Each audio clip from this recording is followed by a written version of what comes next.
Good afternoon and welcome to 365 Days of Amazing Stories with Theo Mayer. Here we are on day 182. It's a Saturday and 182, it's a multiple of 7, believe it or not. It's actually 26. This is our 26th week. And so we're halfway right now to doing a full year of storytelling.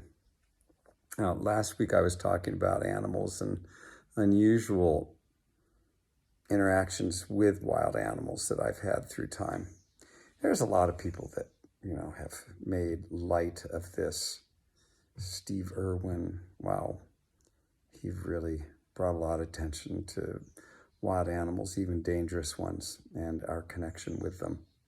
And just brought a lot of attention to appreciating animals.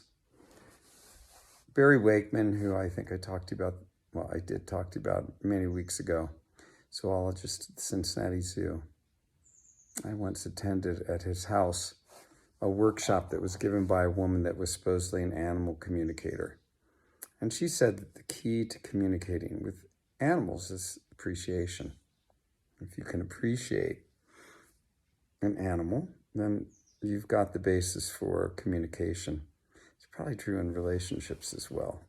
You've got to find something to appreciate in another person in order for there to be a foundation for that relationship. Well, there was one day I was driving down the hill here. I was going to the dump and to the recycling center to recycle some metals. And there was a big hunk of metal on the side of the road, and I thought, I might as well pick that up and throw it in the truck, get rid of it, because it was kind of an eyesore. So I'm going down the hill, and I stop my truck, and I go over there, and I flip the piece of metal over, and there underneath it is a rattlesnake, pretty big one. Diameter on it was probably 2.5 inches. And it had a fair number of rattles on it. I don't remember right now exactly, but probably 7 or 8 rattles. I mean, it was a 7 or 8 year old snake. Or had done, I guess it's every time they molt their skin, they add another rattle. So it had 7 or 8 molts. The good thing was that it was only the back half of the rattlesnake that I could see, because it had gone down in a hole. But the hole wasn't big enough for it to get into completely. So it was stuck sort of halfway in, halfway out. Now, this is an interesting situation. There was no rattlesnake head to be worried about. I actually reached out and touched its body, stroked its kind of skull, cold and, slick scales. What a thing. Snake scales. They're not, it's like they're smooth to the touch, silky. So I stroke this thing, it doesn't rattle at all or anything. And I'm like, wow, it's beautiful. The pattern on a diamondback rattlesnake is actually a beautiful pattern. And so I look at it for a little bit and I pull that piece of metal, I kind of throw it over close to my truck. And I just watch what's going to happen next. And the snake kind of starts wiggling, and it wiggles itself out of the hole. And there it is now. Now, I wondered what it might do. Was it going to coil itself up into a strike position, which they'll pull themselves back, and they're right behind their head becomes kind of like an S shape, which gives them plenty of power to strike out. They can have either launch themselves a little bit into the air as they do this. So I sit there and I start talking to it. I'm like, oh my God, you are so beautiful. Because it was beautiful. Big head. And, rattlesnakes do have pretty big heads. One of the signs of a venomous snake is a fairly large and wide head. So I'm watching the snake. It stretches itself out. And it doesn't coil itself. It stretches itself out. And it starts crawling right toward me. And I'm thinking, I've been being too nice to this snake. It's probably never been treated like this before. It's never had anybody around to appreciate it. It was just coming straight toward me like, oh, wow, I'd like to hang out with you. And then I just thought, no, I didn't want to get that close to it. So I kind of backed up, threw the piece of metal in my truck, and tried to, encourage it to go away from the road instead of toward the road so it wouldn't get run over. That was pretty cool. So another time I found a rattlesnake coiled up right next to the corner of my house. I walked by it probably 5 or 6 times before I actually realized it was there. A lot of people end up killing rattlesnakes. You can understand. They are poisonous. They will strike you.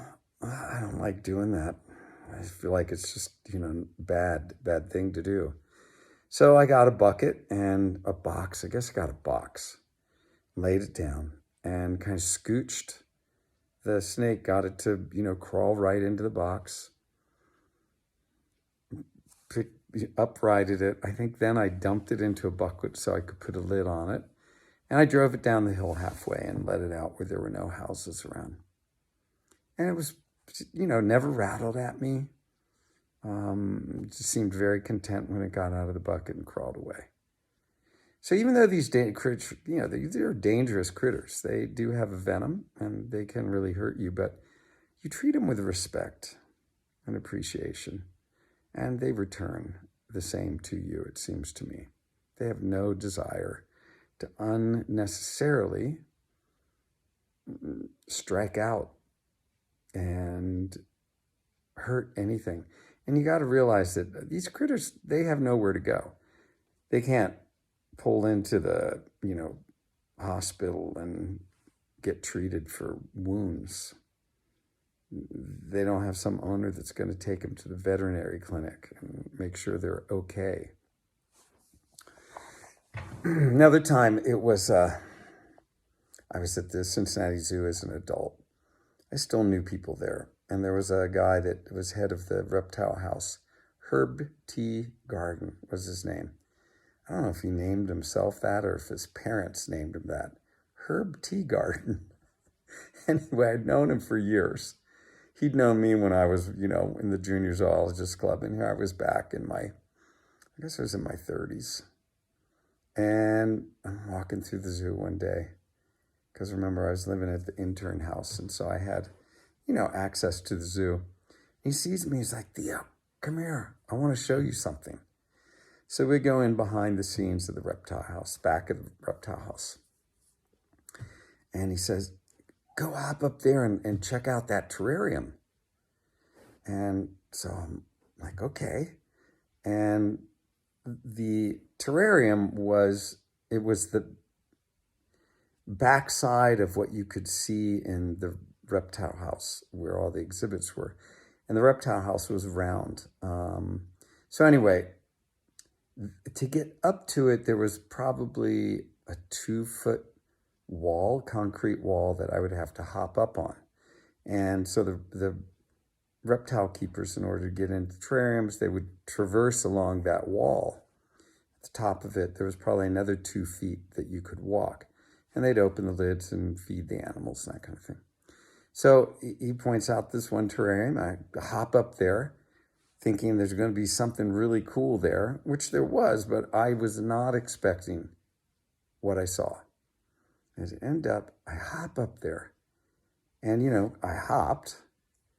And my head is basically a little bit above. The top of the terrarium was about to here on me. And so I hop up there and, immediately look in. And probably no more than 18 inches from my face is an albino diamondback rattlesnake that was big, that had coiled back into a strike position in order to strike out at me if I did anything strange to it. I was shocked. Of course, it couldn't strike me because there was a cage on top of the terrarium. But I think the thing that Herb wanted me to see was that that snake knew I was coming long before I ever got there. So this is one of those things that it's important to know. Again, animals don't really want to go after you unless they're in danger. That's always been my experience. I live in mountain lion country, and you might want to remember that my brother, he was a wildlife biologist, ended up dying in 2008 in a plane wreck. He was doing black bear research, but he studied mountain lions. I even went with him into the Everglades. He was studying the Florida panther. We tracked mountain lions, looked for their, sign of them.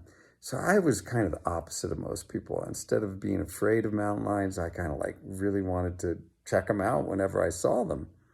And I've seen in my lifetime 5 mountain lions, all in this area.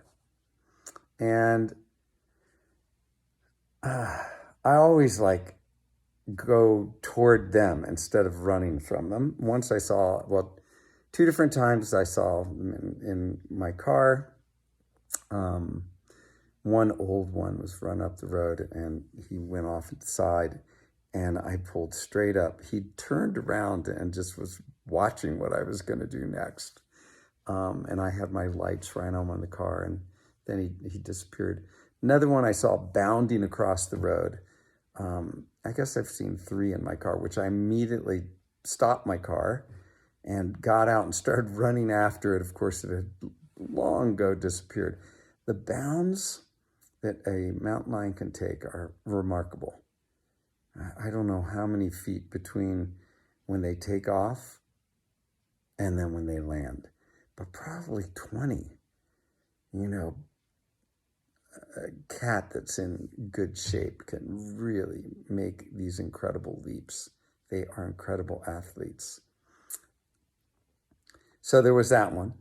Then I was out walking. It was close to a full moon and hiking up this trail that's close to where I live. And I had 2 dogs, Azu, who was old, and Osiris, who was young. Osiris is a husky. Azu is a husky wolf cross. We're hiking up this trail. And suddenly there's 2 animals. Remember, it's close to a full moon. It's dark outside. There's 2 animals that are coming running toward me. And I think it's my 2 dogs playing with each other. Well, this one, it was no more than 3 feet away from me. And it comes just sailing past me. Full throttle. It was going downhill. And probably 3 feet off the ground and 3 feet away from me, going as fast as it could. And about 8 feet behind it is Osiris, running after it as fast as he could. And I realized that was not my other dog, Azu. It was, in fact, an adolescent mountain lion. Just came tearing past me. And it was an incredible, as it got closer, I realized what it was. And it was just an incredible sight to see. I think it must have gone up in an oak tree because Osiris turned around and came back pretty quickly afterwards. And if he knew what he was messing with, wow. But again, these animals, they'd rather run than fight most of the time. About a week later, I'm hiking up the same trail. And I get this funny feeling. And I turn and look behind me, and about 75 feet behind me, a mountain lion was looking straight at me. And once I saw it, he saw me. He took the last little leap and got off the trail, but he stood there looking at me and waiting for me to acknowledge his presence. Osiris had taken off in the other direction. I knew he was on the scent of something. So anyway, these wild animals, they're pretty cool. And to have interactions with them is a wonderful gift and something I think a lot of them try to make happen. Okay, that's it for today. Thanks for joining. Have a good rest of your day.